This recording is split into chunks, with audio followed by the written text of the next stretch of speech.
एक छोटे से गांव में आमना नाम की एक लड़की रहती थी। वो हमेशा आसमान की तरफ देखकर सोचती थी, क्या मैं भी बड़े ख्वाब देख सकती हूँ। इसके गांव के लोग कहते थे कि लड़की के लिए बड़े काम मुमकिन नहीं, मगर आमना के दिल में एक अज़्म था। बचपन से ही वो किताबों और कहानियों से मोहब्बत करती थी। हर दिन वो कुछ नया सीखती, छोटे छोटे कामों से तजर्बा हासिल करती और अपने ख्वाब की तरफ एक कदम और बढ़ाती। कभी कभी इसे नाकामी का सामना भी करना पड़ता, लेकिन वो हिम्मत नहीं हारती। एक दिन आमना ने फैसला किया कि वो अपने गांव के बच्चों के लिए एक छोटा सा स्कूल बनाएगी। गांव वाले हंसने लगे और कहते थे, ये तुम्हारे बस की बात नहीं। लेकिन आमना के दिल में यकीन और हौसला पहले से ज्यादा मजबूत था। इसने सुबह से शाम तक मेहनत की, जगह तैयार की, बच्चों के लिए किताबें जमा की और एक छोटा सा क्लास रूम बनाया। पहला दिन आया तो सिर्फ 5 बच्चे आए और गांव वाले मजाक उड़ाते रहे।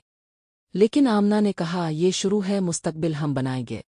दिन गुजरते गए, आहिस्ता आहिस्ता स्कूल में बच्चे बढ़ने लगे। आमना हर बच्चे को अलग से समझाती, उनकी हौसला अफजाई करती और उन्हें सिखाती कि इल्म हासिल करना सबसे बड़ी ताकत है। चंद सालों के बाद आमना का छोटा स्कूल एक बड़े इदारे में तब्दील हो गया, जहां हर साल 200 से ज्यादा बच्चे तालीम हासिल करते हैं। गांव वाले अब हैरान थे कि एक लड़की ने क्या हासिल किया। आमना ने हमें ये सबक दिया, हौसला रखो, ख्वाब बड़े देखो और मेहनत कभी मत छोड़ो। हर छोटी कोशिश एक दिन बड़ी कामयाबी का सबब बनती है।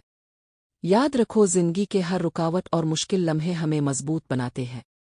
अपने ख्वाब की तरफ बढ़ते रहो, हर कदम पर सीखो और कभी हार ना मानो। मंजिल का सफ़र आसान नहीं, लेकिन जो मेहनत और हौसले से चलता है, इसका हर लम्हा कीमती और खुशी भरा होता है।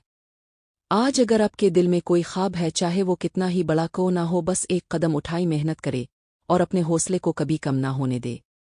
क्योंकि हकीकत यही है, हौसला, ईमान और मेहनत के साथ हर कोई अपनी मंजिल तक पहुंच सकता है।